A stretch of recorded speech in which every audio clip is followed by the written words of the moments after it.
Everybody, Kelly Stutz here with the Philosophy Society. So this is video 2 basically for this week. We're going to continue with the 7 habits. So I'm going to do a review of the beginning of the proactive chapter. We did the first part a few weeks ago, so you can see the video for that. And then I'm going to finish the 7 habits chapter. So we're just going to breeze through the first bit up until about the end of the circle of influence section. And then I'm going to go more meticulously through the chapter. So I'm just going to share my screen. So basically what Stephen Covey is saying here is that he defines being proactive not only, it's a broad definition. It's not just doing things in advance or preventing yourself from making a mistake, right? Like planning stuff. I'm proactive because I plan to do this. What he means by being proactive is that you're making a conscious choice and you're not being reactive. So he is saying being proactive in contrast to being reactive, right? And so this applies to how we feel, to our moods, and the way that we think. So these are just excerpt specific principles, or in quotes in some ways, of this chapter at the beginning. So again, he's saying that there's a distinction, there's a space between stimulus and response, and we can choose to do things. Now, this is contingent on our self-awareness, being aware that things are going on so that you have the time to make a decision. He communicates the 5th quote down there. It's not what happens to us, but our response that is the thing that matters, because it's the thing that we're in control of.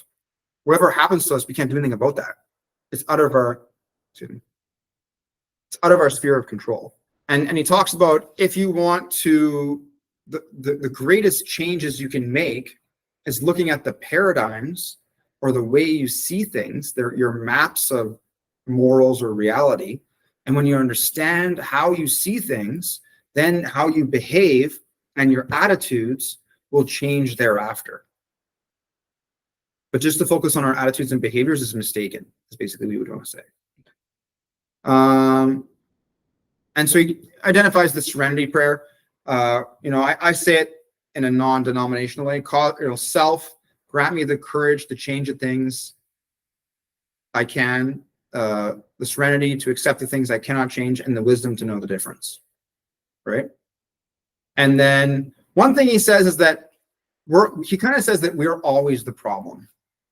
And I don't think that's true. I think we need to unpack that. Sometimes the way we see things might be problematic, or the way we're acting or our behavior, but sometimes other things might just be a problem in our environment or other people.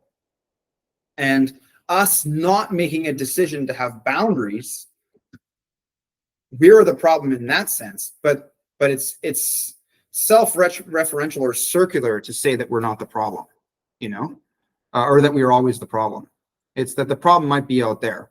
And then that would mean that me being the problem is just me not making a decision to deal with the problem out there. So it's a little conceptually flawed, I think, to look at it that way. And it can lead us into the distortion of personalization, as that we're accepting responsibility for things that are not our fault, and that's not good, right? It's important to say, this is your behavior. You're doing that. It makes me uncomfortable, or whatever it is. And I'm not going to accept that, right? That's like a self-respect thing.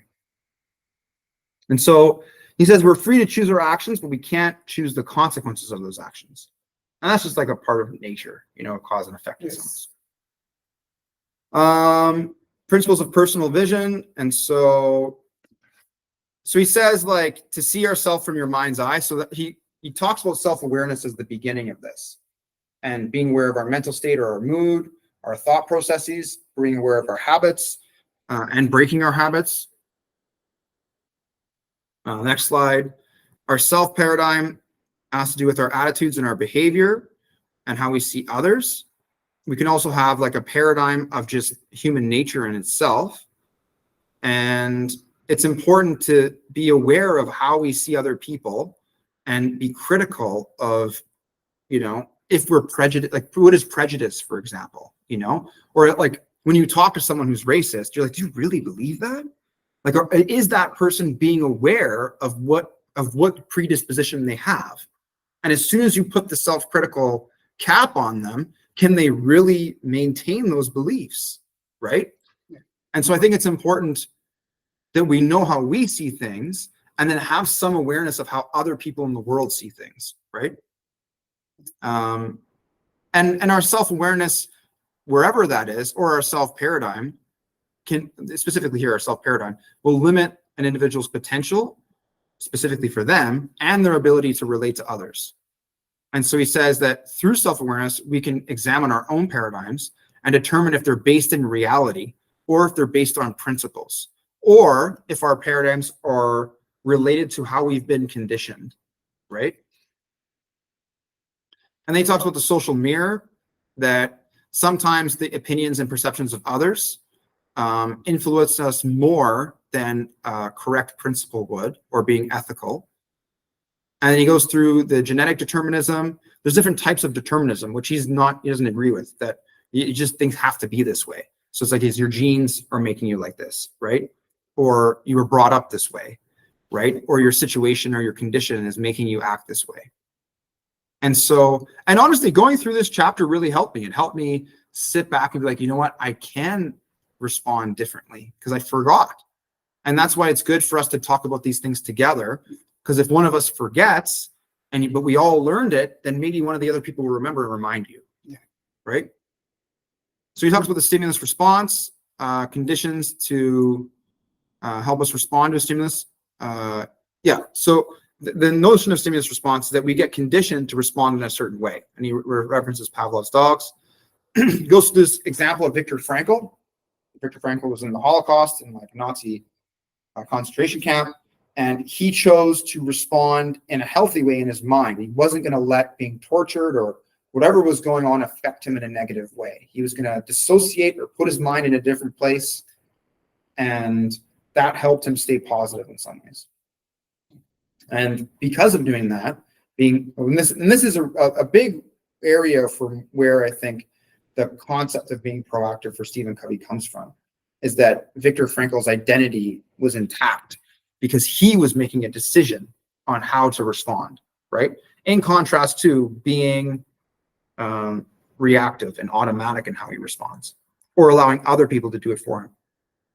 So again, between stimulus and response, there is a junction there where we can make a choice on how we respond. And this will facilitate us becoming disciplined mentally, emotionally, and ethically. And he talks about using our memory and imagination and to facilitate having the best response we can. And so he continues with this Viktor Frankl story. And okay, we're continuing with the stimulus response slides. So he talks about these endowments, and there's 4 of them that he discusses. Self-awareness is the first one. How do we think about our own thought processes? Our imagination, to create things in our mind beyond our present situation of reality. Our conscious, our awareness of morality, of right, and our will, our independent will, our ability to act based on our self-awareness, free of others. We can make decisions independent of any other factor, right? Yeah, that's true. Then he goes through this computer metaphor. Our endowments are instincts that are programmed in us, and we can write new programs that are distinct from our instincts. Proactivity defined. So now we're going to get into what he means by proactivity. So the habit of proactivity is more than taking initiative. It is responsibility. Behavior is a function of decisions, not conditions. So he discusses subordinating our feelings to value. Now that is good, right? But at the same time, sometimes our feelings are telling us something, right? If we blindly follow principles or plans, they may not be good for us. And our feelings is kind of the way that we communicate with ourselves at a very basic level. Yes. You know, like if you're uncomfortable or something's going on, right? And it's up to you to recognize that feeling and then do something about it. The other part of your brain gets engaged. It's like, now what am I going to do? Right? And you may not know.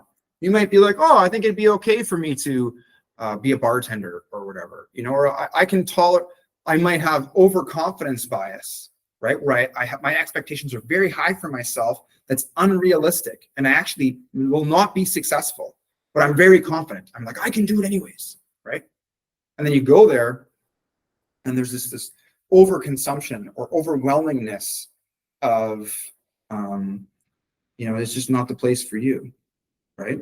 Like if I think of how much well-being I got out of being a bartender, and if I chose to be a gardener instead, if I was just shoveling shit and planting plants, that probably would have given me way more well-being and gratitude or appreciation for life than enabling substance abuse and begging for tips and getting upset when people didn't tip me. Like the amount of frustration from that kind of work, it's just not good for me, right? Yeah. And all of the stress, like I made a couple $100, but I also got like 1,000 points of stress in one day. It's like, well, how do you deal with that? It's like you have to process it in some ways. Yeah. So, and then the short answer is like, was the money worth it, or whatever, or was like the belief that I would get to socialize or maybe meet girls or something, like, was that worth it? No, like maybe it was. Like there were some moments of goodness, but what would have been like if I was the gardener instead? I always think about that. I think about working at Allen Gardens sometimes, like conservatory there. So, anyways, subordinate feelings to value. So sometimes, yes, sometimes it's important if we get feelings like someone might feel like shoplifting. They're like, I'm going to steal this thing. Like I have a friend, they were in the self-checkout and they didn't check out. They just put the shit in their bag and they got caught and then they got charged. Right? Yeah. And so now they have to deal with court. And it's like, well, like if it was one item, okay, but not $170 worth of shit. That's a lot. That's like, so if what playing his hand. Yeah, like if that is true, like maybe the grocery store is lying, making them look bad. Okay. Right? That's one thing. So they need to provide evidence. They need to you passed the thing and it didn't go boop. And then they can show that they went by, but it didn't ring through. Yeah. And it's just not one item, but like what, 25 items? Like how many items are you talking here? $170 is a lot of money. It's not like it's $5, right? That's a lot. So if you make a mistake, you make a mistake, but it's pathological when it's like consistent. Right? So in that instance, it's like you feel like taking the thing or whatever, or people have other feelings that are bad, they're immoral, or illegal, and that's where I think it is important to subordinate those feelings, the feelings that you can clearly say are not right. Yes. Like some guy disrespected the Philosophy Society. He lived with me in the house that I manage. He said some disrespectful things. And I'm like, do you even know what I do there? He didn't know. He was just being ignorant. He's just trying to hurt me, right? And in that moment, I wanted to punch him in the face. I had a feeling.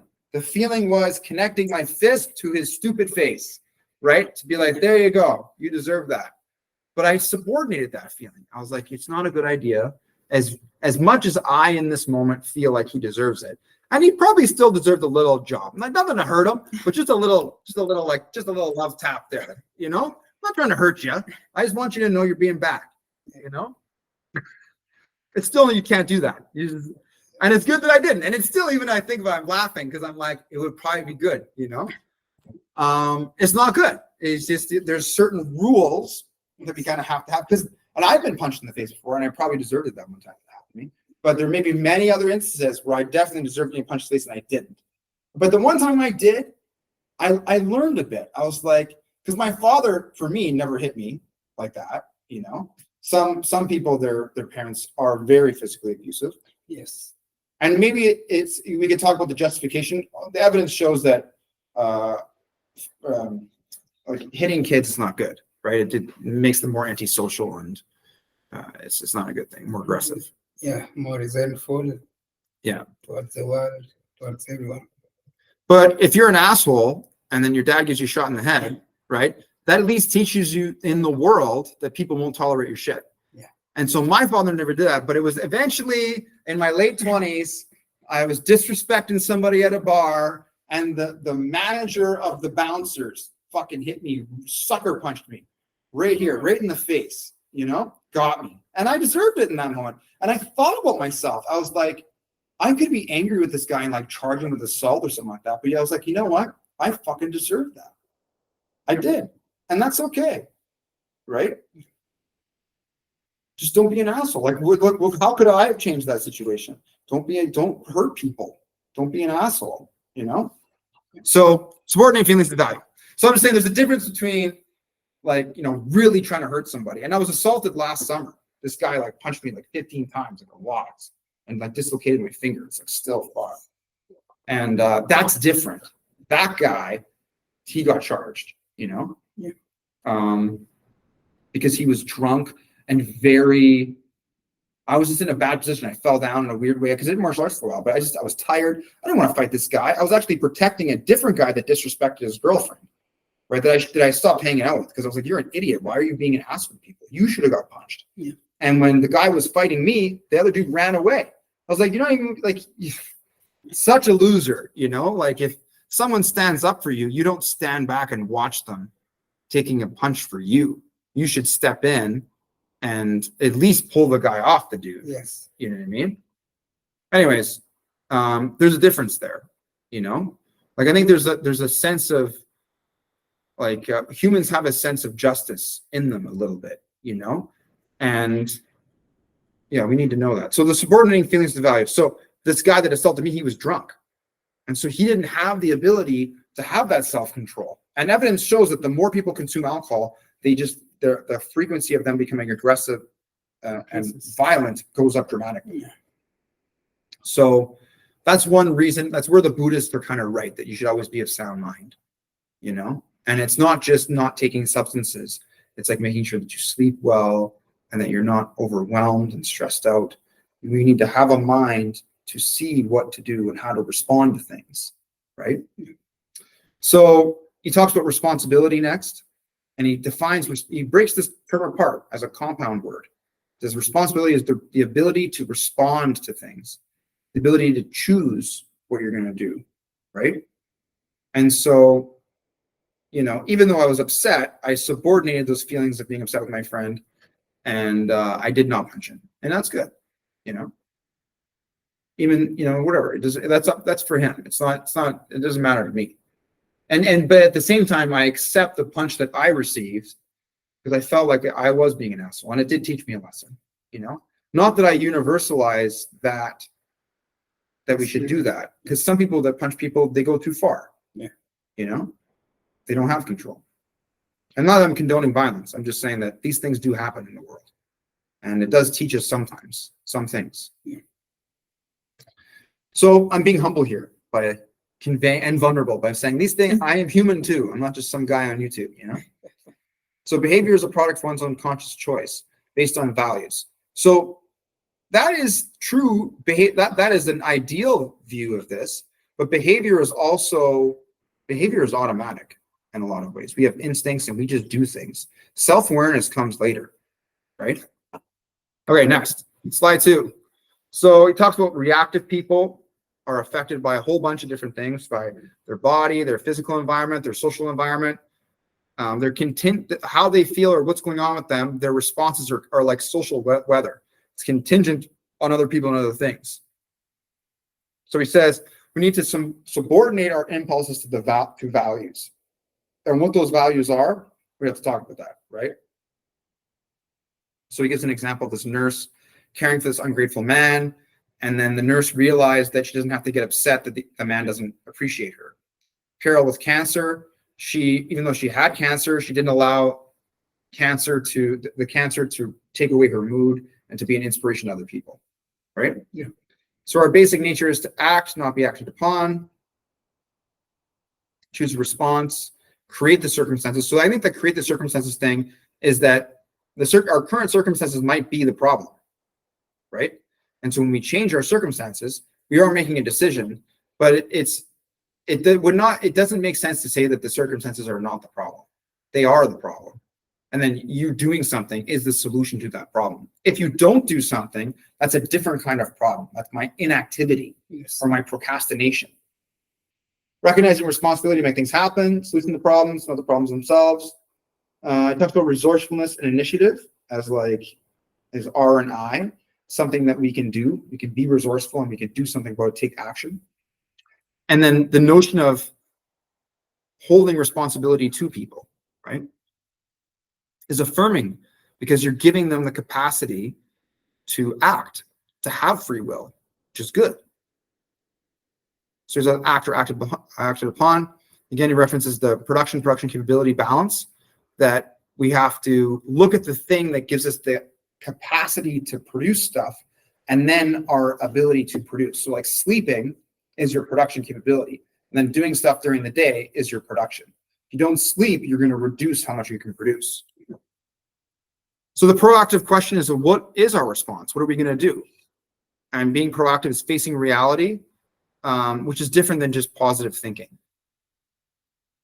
So he goes through this language, how we talk to ourselves, and it will reveal the kinds of paradigms that we have.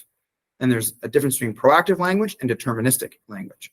And he distinguishes this by a transfer of responsibility. Proactive language, we hold ourselves responsible. And again, I think it's important to distinguish between what is our responsibility and what is outside of it. Because some things we may not have any, you just can't reach it. You know, if I can't grab the door handle from here, like we're going to do, I can get up. But the point is that some things are out of reach, and there is no way to get it, you know? So reactive language can become a negative self-fulfilling prophecy. The belief in a negative thing will make me act as if it was true, and then that makes it true. That's not good, right? Yeah. He goes into this discussion of love. I think that there's like you can care for people and you can put in effort, but being in love, I refer to Sartre's object transcendence, that the person represents this idealness that you are in love with, that matches your identity in some ways, or complementary to your identity. They have meaning to you. But if somebody like develops a substance abuse, or they don't love themselves, right, you may fall out of love with them. You can care for them still, but I think it's not correct to say that you can choose to love people. You know, you do have a feeling, you know, but you can choose what to do with it. Some people that we love are not good for us. Yes. And we have Definitely true. Okay, so circle of concern, circle of influence. So circle of influence is the things we have control over, right? And whatever's inside that circle, we can do something about. The circle of concern is the things that we're worried about. So if we're worried about more things that we're in control of, that's not good, because we're going to be upset about stuff, right? And the proactive focus is to focus on what you can have influence over and to try to increase how much influence you have. The reactive focus is to focus on what you're only concerned about, that there is no control. So that's not good. Okay, so this is where we left off from last time. So I'm going to go to I'm going to read the slide. The way we go through this is I read the slide, and then, so we're at page 93 in this edition of the book. And we just got past the circle of influence and the circle of concern. So I'll read the slide first, and then I'll go through the book. So he talks about direct control, problems of our own behavior. We can solve those by working on our habits, our circle of influence, and our private victories. Solve by working on habits, circle of influence, and private victories. And then indirect control, other people, right? So we can do that through influencing them, or changing our method of influence, how we go about persuading those individuals, and public victories. So he says private and public victories. Private victories are habits 1, 2, 3. Public victories are habits 4, 5, 6. And then no control are problems we can't do anything about. So our past, situational realities, like if someone dies, you can't bring them back to life. The past, in some ways, I think that there is something to be said about, it's almost like all time exists at once, you know, and you might just put it out of mind. But PTSD is like individuals that relive the past over and over again. And it's almost like if you can visualize, if you can find the skills or the mind to deal with that experience, you can visualize and experience it as almost like you're lucid dreaming, in a way that you relive the thing and you rewrite the narrative. So if I was there again, like that guy that assaulted me, there was a moment where I needed to just punch him in the face or put him in a rear naked choke, because I threw him on the ground initially and I just didn't want to. I was like, I don't want to touch this sweaty, weird guy. Who the fuck is this guy? You know? But I needed to, because he was in an aggressive, malicious state of mind and he wanted to hurt me, and he did. And so there's a point where, you know, I'm not going to give control to him. right? He's not of sound mind and he has harmful intentions, right? So doing a sleeper hold and he falls asleep for a little bit, that's not that bad, right? When you compare the outcomes. All right. So situational realities, some things we can't change. Like I am, 6'2", unless my legs got cut off. This is how tall I am. I'm not going to get taller. You know what I mean?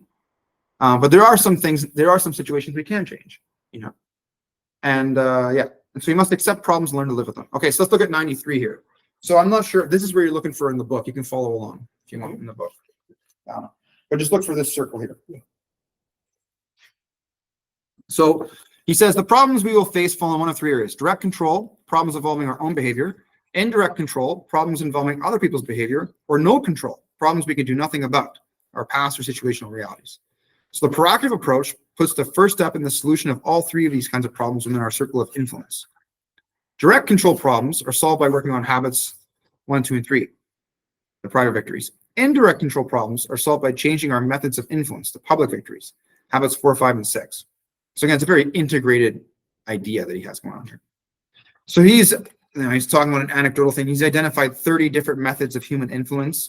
We could look at like Cialdini, for example. He wrote a book called Influence. To compare it to what he doesn't actually give us this list. It would be nice to see this list. He should have just wrote the list down. Most people only have 3 or 4 methods in the repertoire. For example, you can reason with somebody. They might engage in a fight or flight method. And he says, well, how liberating is it if you can learn new methods instead of constantly trying to use old ineffective methods to persuade somebody else? So no control problems involve taking the responsibility to change the line of to be happy, right?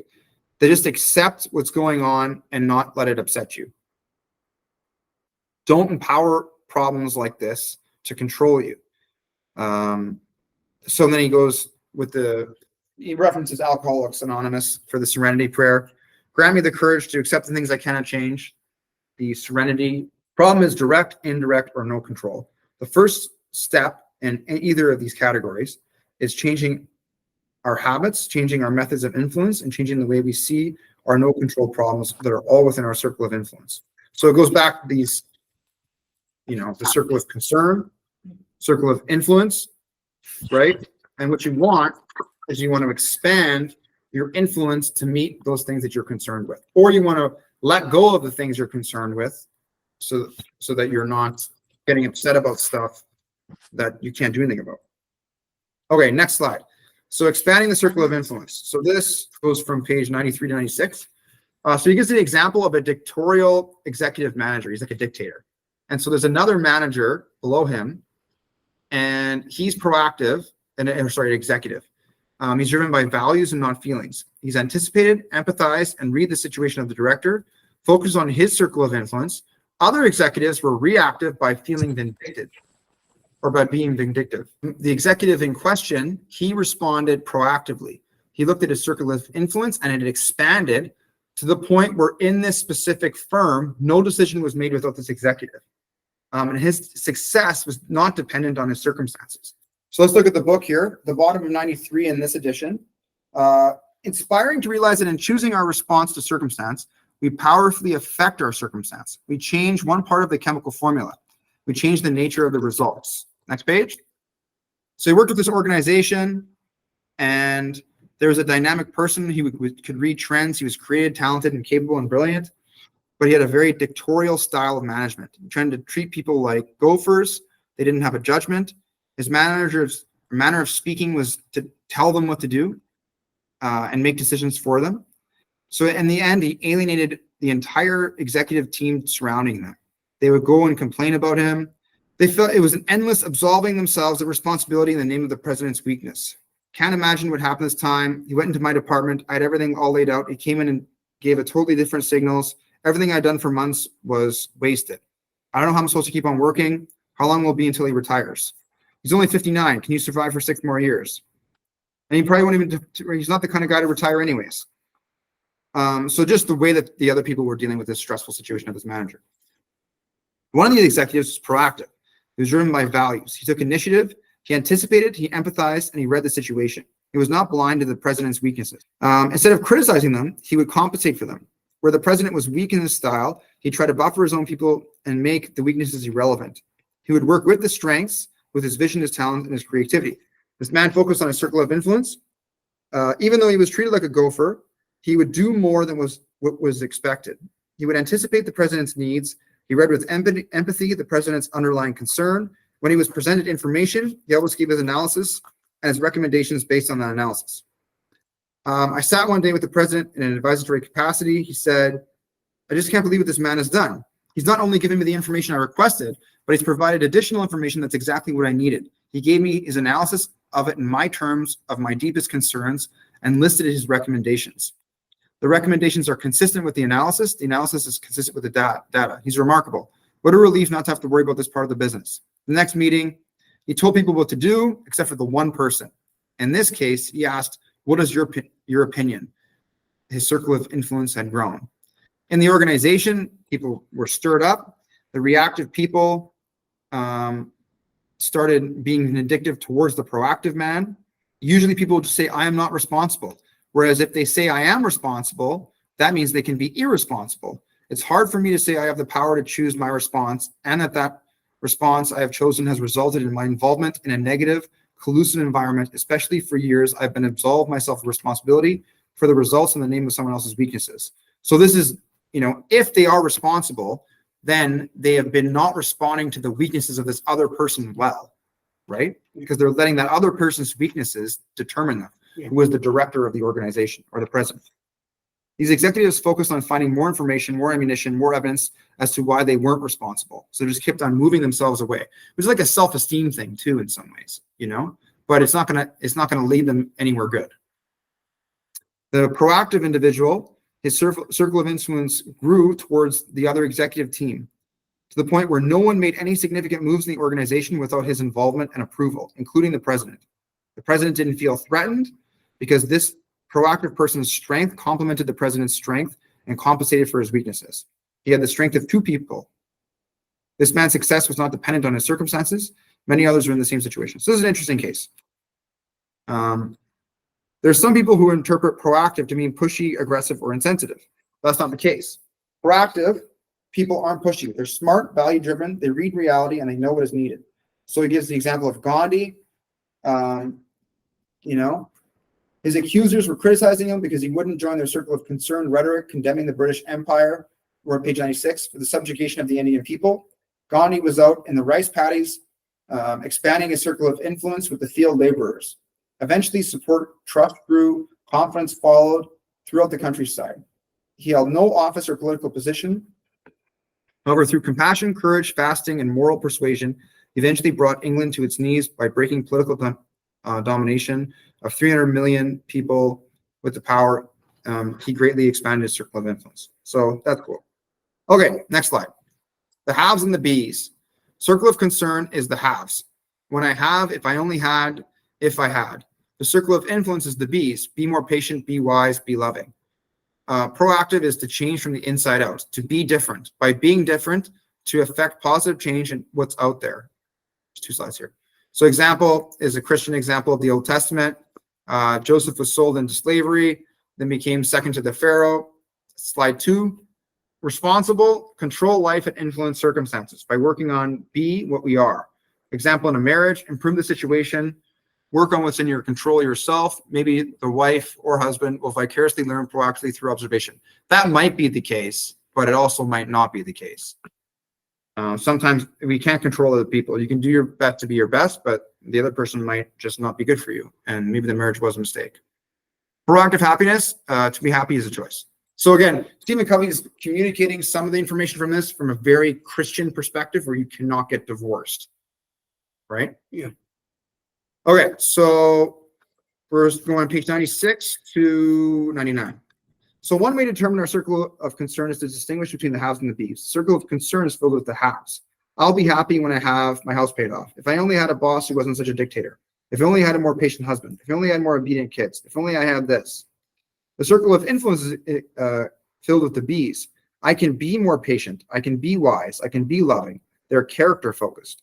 Anytime we think the problem is out there, that thought is the problem. We empower out there to control us. The change paradigm is outside in.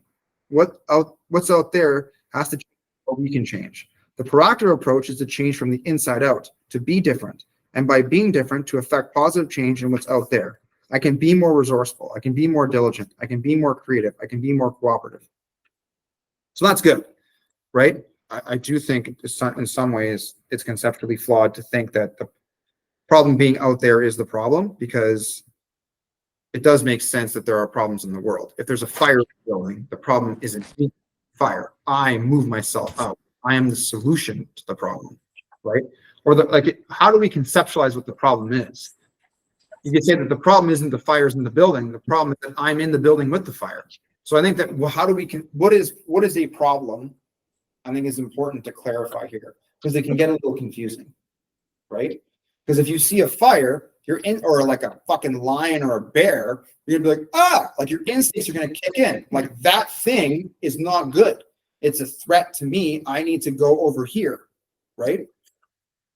So I think that in some ways, I hear what he's trying to say, is that when he says that the outside in paradigm, changing things out in the world and then changing myself, I get that. But in some ways, behavioral psychologists would disagree with him. My behavioral professor in psychology said that an organism will only change when its environment changes. And I've used that principle, which is completely contradictory to what he's saying, to change myself. I would put myself in situations that were unfamiliar because I knew, like going to university, because I knew what came out of the other end would be better than what went in. Yeah. Because if there's nothing inside you to begin with, then what is there to change? You might have to have experiences to become something, And so determining what our experiences are, I think is very valuable. Like, what are you going to be? And what you do to yourself and the decisions you make. Because social psychology would also dictate that, there is a lot that we don't really have control over, that we will be biased in certain circumstances. And that is not, it's fundamentally a factor of the situation, because we're not aware of it, And he would say that's reactive language, and maybe he's correct, but we're very often, you're not always going to be proactive. And so you have to almost be proactive in advance, like put yourself in a situation or a circumstance, because when you're there, you're not going to be thinking, Okay, let's continue. So goes through this Old Testament example of Joseph. He is similar to that guy working with the director. Page 97. So he says, it's easier to blame other people, conditioning, or conditions of our own stagnant situation. We are responsible to control our lives and to powerfully influence our circumstances by working on on what we are. So I like that. That's good, right? Because that's what you're in control of. That's empowering. It's important to know. And that's part of what it means to be human, existentially, like your existence as a being. If I have a problem in my marriage, what do I really gain by continually confessing my wife's sins? Again, he's using Christian terminology here, complaining about my wife.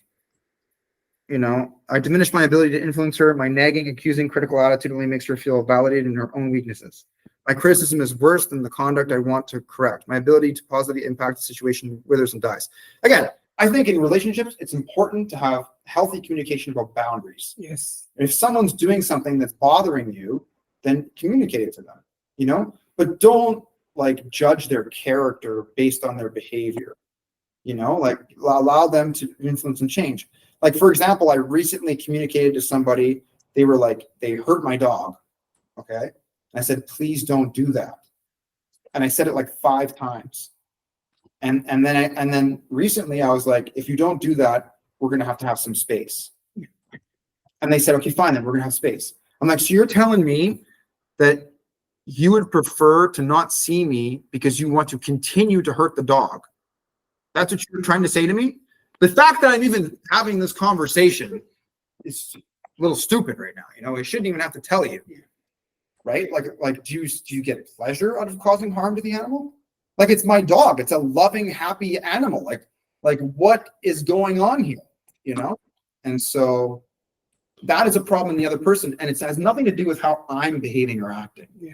Right? You could say, well, you're a bad owner Well, if the dog is making you uncomfortable, you still have to talk for yourself, right? You need to be responsible and say, hey, Achilles, can you please something with the dog? You know what I mean? She gets a little excited sometimes, you know? But it doesn't mean that you should be hurting her. Yeah. If you put aggression into the dog, it's going to start putting aggression out. That's not good, right? Yeah. Okay.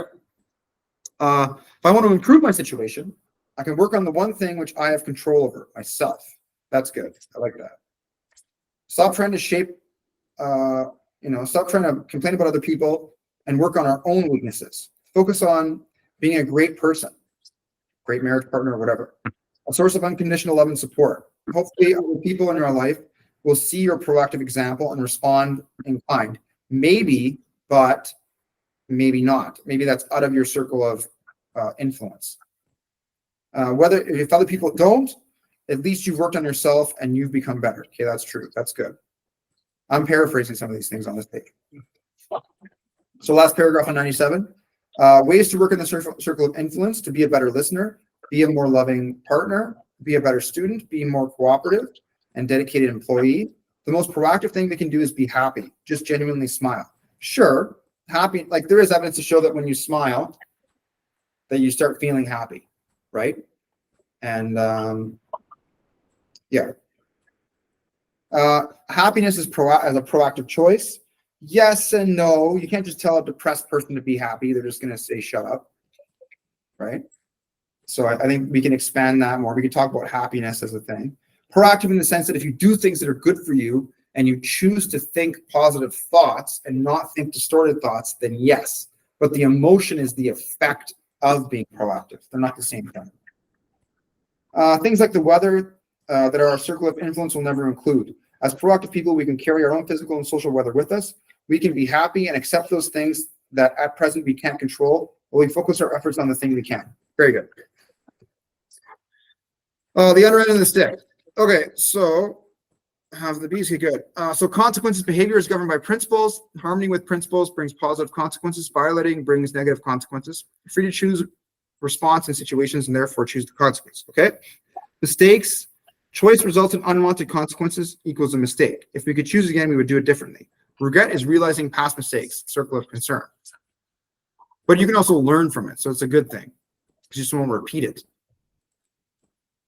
Slide 2. Proactive mistakes, acknowledging instantly, correct, and learn from it, turns failure into a success. Second mistake, so this is important, not to acknowledge our mistake and not correct or learn from it.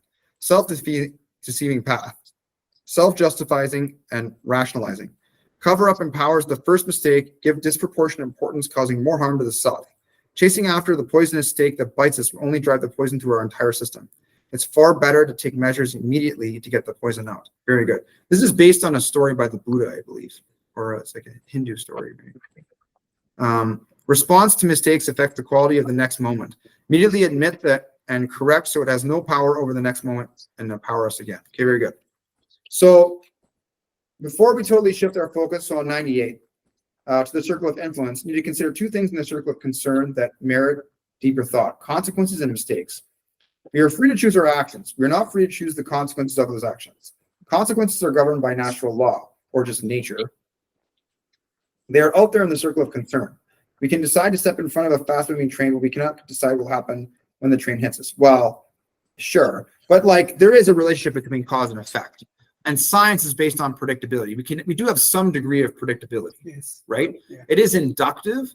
Like there's a possibility that if I step out there, I'll fall through the concrete because there's something's going on underneath, but it's just so unbelievably unlikely. Yeah. Right. But sometimes people do, unexpected shit happens to people, happens. We can decide to be dishonest in our business. There are social consequences to that, depending on if people find out, and natural consequences to our character as a result. Our behavior is governed by principles. Living in harmony with them brings positive consequences. Violating them brings negative consequences. We are free to choose our response in any situation. In doing so, we choose the intended consequence. When we pick up the end of the stick, we pick up the other. There are times in our lives when we have picked up what we felt was the wrong stick. Our choices have brought consequences we would rather have lived without. If we had a choice to make over again, we would make it differently. We call these choices mistakes. They are a second thing that merits our deeper thought. Regret The most needful exercise of proactivity is to realize that past mistakes are also out there in the circle of concern. We can't recall them, can't undo them. We can't control the consequences that came as a result. So dwelling on them and being upset that they exist, yes, that's not necessarily good. But reflecting on them and being aware and then writing like a narrative in the mind and then not doing it again, that's super important. That's what learning is, Yes. right? So he talks about a college quarterback. His son snaps his wristband as like a little punishment for when he makes a mistake, so that he won't do it again. A little example he has there. The proactive approach to a mistake is to acknowledge it instantly, correct it, and learn from it. Turns a failure into a success. The founder of IBM, Watson, says success is on the far side of failure. Not to acknowledge a mistake, not to correct it and learn from it, is a mistake of a different order. Usually puts a person on a self-deceiving, self-justifying path, often involving rationalization to self and others. Second mistake, page 99, this cover-up empowers the first, giving it disproportionate importance and causes a far deeper injury to the self. So like, let's say I don't know, what's a mistake here? You don't plan things correctly. You know what I mean? No. And then if you don't acknowledge the lack of planning, you may make that planning mistake again. Yes. So there's the specific instance of that date that was incorrect, but then there's the awareness that the planning was not well done.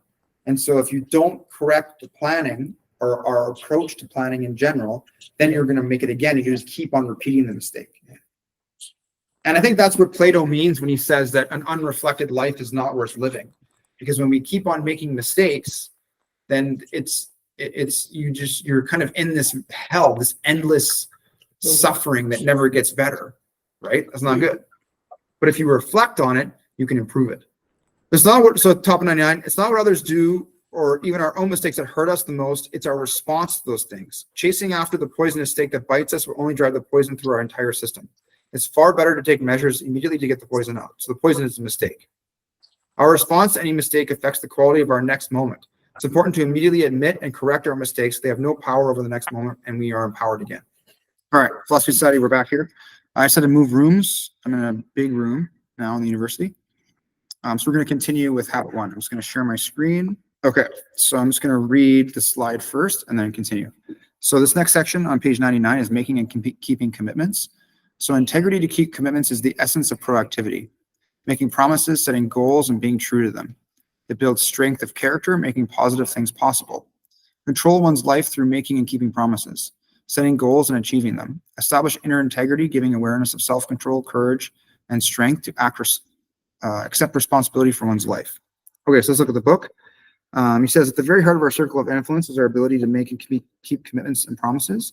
The commitments we make to ourselves and to others, and our integrity of those commitments, are the essence and the clearest manifestation of our proactivity. It's also the essence of our growth. Through our human endowments of self-awareness and conscience, we become conscious of areas of weakness, areas of improvement, and areas of talent that could be developed, areas that need to be changed or eliminated from our lives. Then, as we recognize and use our imagination and independent will, to act on our awareness, making promises, setting goals, and being true to them, we build the strength of character, the being that makes possible every other positive thing in our lives. Yeah, so that's fine. 2 ways to put ourselves into control of our lives immediately. We can make a promise and keep it, set a goal and work to achieve it. As we make and keep commitments, even small commitments, we begin to establish an inner integrity that gives us the awareness of self-control and courage and strength to accept more of the responsibility for our own lives by making and keeping promises to ourselves and others. Little by little, our honor becomes greater than our moods. The power to make and keep commitments to ourselves is the essence of developing the basic habits of effectiveness. Knowledge, skill, and desire are all within our control. We can work on any one to improve the balance of the other 3. The area of intersection becomes larger and more deeply internalize the principles upon which habits are based and create the strength of character to move us in a balanced way towards increasing effectiveness in our lives. All right. So that's pretty self-evident. That's a good section. I have many check marks in that section. Every single paragraph, except for 2. Yeah, so many check marks. Okay, so next slide. Proactivity, the 30-day test. Be part of the solution, not the problem. Very good. Admit, correct, and learn from mistakes immediately. Focus on what's within your control. The B, the problem is not out there. Again, we discussed that. Exercise embryonic freedom daily so it begins to expand. So on page 100, he says, so focus on what language we're using. And he says to do a test of the proactivity principle for 30 days. See what happens to your life. For 30 days, work on your circle of influence, make small commitments and keep them. Be part of the solution, not the problem. Try it in your relationships, your family, your job. Don't argue for other people's weaknesses. Don't argue for your own. When you make a mistake, admit it, correct it, and learn from it immediately. Don't get into blaming or accusing others. Work on things you have control over. Work on you, on B. Look at the weaknesses of others with compassion, not accusation. It's not what they're doing or should be doing. That's the issue. The issue is your own response to the situation and what you should be doing. If you start to think the problem is out there, stop yourself. That thought is the problem. Again, that kind of doesn't make sense. Like, it depends on what we mean, what the problem is, right? Mm-hmm. Is it the fire, or is it that I'm close to the fire? People who exercise their embryonic freedom day after day will little by little expand that freedom. People who do not will find that it withers away until they literally being lived. They are acting out the scripts written by parents, associates, and society. They're not living for themselves. We're responsible for our own effectiveness, for our own happiness, and ultimately most of our circumstances. Yeah, that's good. He gives a quote by Samuel Johnson: "The fountain of content must spring up from the mind. He who hath so little knowledge of human nature as to seek happiness by changing anything but his own disposition will waste his life in fruitless efforts and multiply the grief he proposes to remove. Knowing that we're response-able is fundamental to effectiveness and to every other habit of effectiveness we will discuss." Okay, so now he gives these application suggestions. So they're basically just three things. Listen to the language we're using. Rescript usual reactive behavior into proactive one, exercising freedom to choose. And what's the frustrating problem? Is it direct, indirect, or no control? So he says for an entire day on page 101, observe your language and the language of others. How often do you hear people talk about what they don't have? Identify, in contrast to what they could be, identify an experience you might encounter or in the past where you behaved reactively. Review the situation in the context of your circle of influence. How could you respond proactively? Create the experience vividly in your mind, picturing yourself responding in a proactive manner. Remind yourself the gap between stimulus and response. Make a commitment to yourself to exercise your freedom to choose. Select a problem from your work or personal life. That's number 3. That's frustrating you. Determine whether it's direct, indirect, or no control. Identify the first step you can take in your circle of influence to solve it. After the 30-day test, be aware of how your circle of influence changed. Slides are based off of the old edition, the 25th anniversary. So now in this edition, his son, Sean Covey, talks about some stuff. So on page 101, he says how his dad, Stephen Covey, would make him responsible for everything. And he says, no one can make you mad unless you let them. It's your choice. He says, listen to your language. If you flunk algebra, it's your fault, not your teacher's. Instead of talking about your teacher, talk about your issues with algebra with them and how you can improve in the class. And he says sometimes he would just go to his mom, but let him blame other people for his problems. So it was a good balance between his parents. Humans have a tendency to play victim. We can blame outside forces for our problems. In reality, we're not victims, we're agents. We are the creative forces of our lives. We're free to choose. You have to be reminded of this all the time.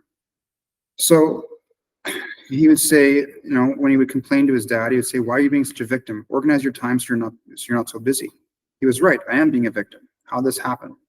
Stop it right now. It's a good wake-up call. I was free to choose my attitude, my level of busyness, my commute, and my response to everything.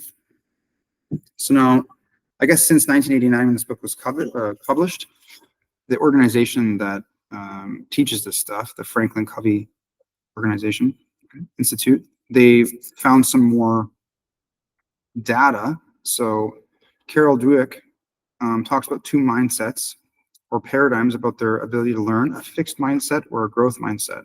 People with a fixed mindset believe their intelligence and talents are fixed and there's not much they can do about it. This is a reactive view of the world. People with a growth mindset believe their basic abilities can be developed and enhanced through dedication and hard work. Believe that they are in the driver's seat and can therefore improve and change. This proactive view of the world results in proactive thinking and language. I need to get better with numbers, or I can be more considerate of my partner. Dr. Siegelman, the founder of positive psychology, page 103, talks about the benefits of focusing on your circle of influence. Yeah, that section's not in that book because it's the old one. Sorry. Okay. If you get this copy. That's the new one, the Yeah. newer version. In his book, Authentic Happiness, it says your happiness depends on 1, genetics, 2, circumstances, and 3, things you can control. Research has found that genetics and circumstances have less to do with happiness than the third category, things you can control. So to be happy, focus on what you can control. Angela Duckworth, professor of psychology at Pennsylvania University, talks about resourcefulness and initiative as the key predictors of success. She talked about this spelling bee contestants situation and asked who is successful here and why. A characteristic emerged as a significant predictor of success, which is grit. She wrote a book called Grit, The Power of Passion and Perseverance.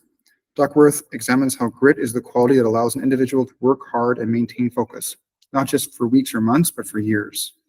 So this guy talks about this as how, as an executive for his organization, he's hired hundreds of people, and he looks at people's GPAs, the schools they attend, their resume, and he likes to focus on 2 things: how long they get along with other people, and their grit, or what Stephen Covey calls their resource and initiative. And if they have those 2 things, he doesn't really care about the other attributes as much. He knows that they'll succeed. So he says on 103, be proactive also applies to teams and organizations, not just individuals. Organizations of all times face setbacks, market shifts, competition cycles, and disruptions. Unless they are proactive and learn to adapt and overcome obstacles, they won't survive. There's an example of this client in Southeast Asia. They were a manufacturer. They embraced the 7 habits, and they believed in the principles. Their factory headquarters was experiencing the heaviest rain in years. There was a huge flood that drove 13 million people from their homes. Basically what happened is the executives, it was the first most expensive natural disaster in world history. The client was hit really hard with it. Their facility was under 6 feet of water, and it required a zero dust environment. So billions of dollars were estimated to, cost to fix it. And instead of shutting down, what they did is they just took everybody, they reassigned their jobs to fix the manufacturing center, and then they were back online, really, really quickly, and people didn't really lose their jobs and stuff. So they took care of their people instead of laying them off and firing them. And the company was very successful because of it. You can read this section in detail. So page 105, next section is be the transition. We've all been through difficult things. Our ability to put the past behind us, learn from it, and move forward is one of the greatest ways to show proactivity. The very essence of being proactive can be captured in the idea of the transition person, someone who stops the negative tendencies, habits, and patterns of the past, abuse, harmful addictions, and neglect in their generation, and instead passes them on to their family, friends, and associates more positive habits, patterns, and tendencies. We can stop these intergenerational destructive patterns from being passed on by using our 4 human endowments: self-awareness, the ability to stand apart from ourselves and observe what we like or don't like; conscience, our ability to discern right from wrong; imagination, our ability to envision new possibilities; and independent will, our ability to act outside of all of their influences. So he talks about, he was talking with his friend.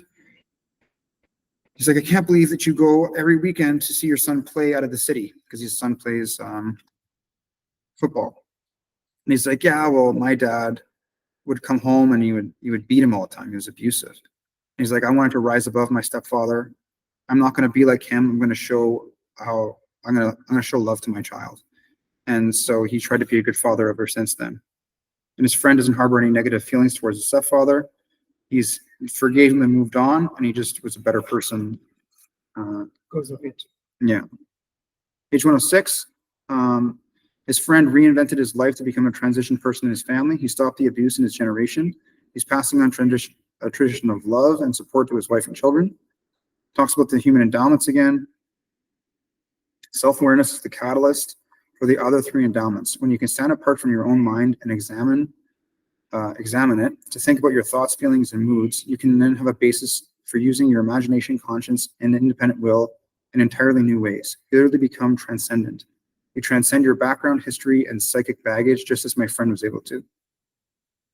And then we go down. He talks about another example of his another friend who had a similar situation. Being proactive is the first habit for a reason. You cannot practice any of the other habits until you first decide that you're in charge. Reactive people make choices based on impulse, like a can of soda. Pressure builds and they suddenly explode. Proactive people make choices based on values. They think before they act. They recognize they cannot control everything that happens to them. They can control what they do about it. Unlike reactive people who are full of carbonation, proactive people are like water. Shake them up, all you get is you're calm, cool, and in control. First, take responsibility for your life, and second, take initiative. Be an agent, not a victim. Don't wait for life to happen to you, happen to it. Be the driver of your life, not just a passenger. Live out of your imagination, not your past. So there you go. So let me have this diagram again, going from the different habits. And so next time, we're going to talk about habit 2, begin with the end in mind. All right.